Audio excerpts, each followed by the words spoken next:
भगवान को कहां ढूंढते हो आप?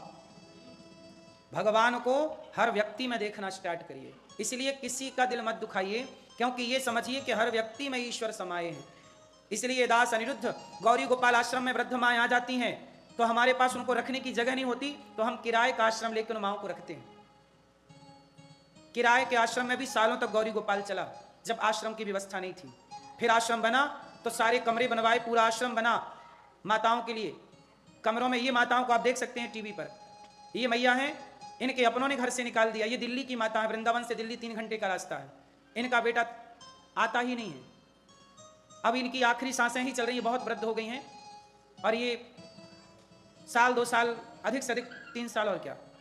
लेकिन क्या मजाल के बेटा, अब बताओ मेरे माओ की, ये देखो ये माओ का हॉल है, इन माओ के रहने की इस तरह की व्यवस्था है, सब अटैच है, लेट बात अटैच है, हर माँ का बिस्तर है, हर माँ का अपना समय पे भोजन मिलता है, समय पे दूध मिलता है, समय पे नाश्ता मिलता है। अब बताइए, मैंने माओ को फुटपाथ से उठा के ले आता हूँ, कई बार मुझे फुटपाथ पे मिल जाती हैं, फुटपाथ से ले आता हूँ। जरूरतमंद जहाँ मिल जाए, कोई बेटा अपनी माँ को छोड़ के चला जाता है, मैं उनके पाँव दबाता हूँ। बताइए ना, माओ की सेवा करना धर्म है या अधर्म है? इसलिए आप ही बताइए, इन माओ की सेवा करके हम ठीक कर रहे हैं कि गलत कर रहे हैं? इन माओ के चरण जब हम दबाते हैं तो हमें यही लगता है कि हम माओ के पांव नहीं, भगवान के पांव दबा रहे हैं, क्योंकि ये रूप ईश्वर का ही है। आप कैसे पहचानेंगे? इसलिए कहता हूं कि इन माओ की सेवा आप भी करिए।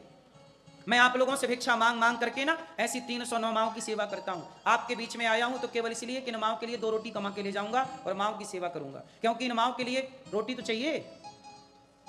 अब आप सोचिए, आपके परिवार में कितने लोग हैं? 5 लोग होंगे, 6 लोग होंगे, 7 लोग होंगे। आप पूरी जिंदगी 5 लोगों के लिए कमाते हैं, आप पूरी जिंदगी ज्यादा से ज्यादा 10 लोगों के लिए कमाते होंगे, हाँ या ना?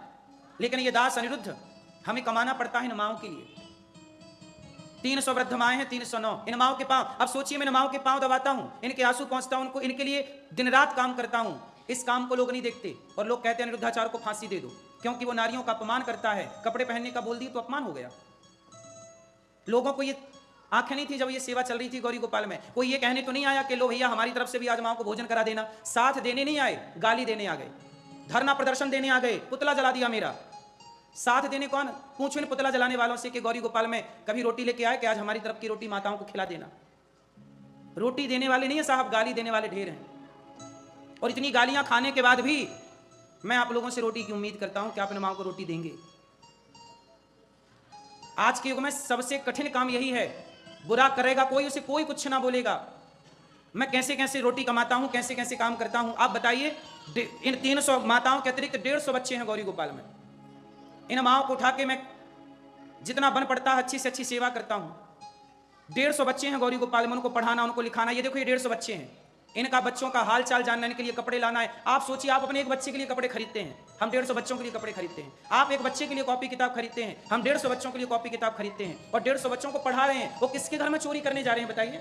ना तो हम चोरी कर रहे हैं किसी घर में, ना डाका डाल रहे हैं, ना किसी को परेशान कर रहे हैं, भीख मांग मांग के सेवा कर रहे हैं। तो मुझे भिखारी के पीछे भी लोग पड़े बोले अनिरुद्धाचार्य को फांसी होनी ही चाहिए।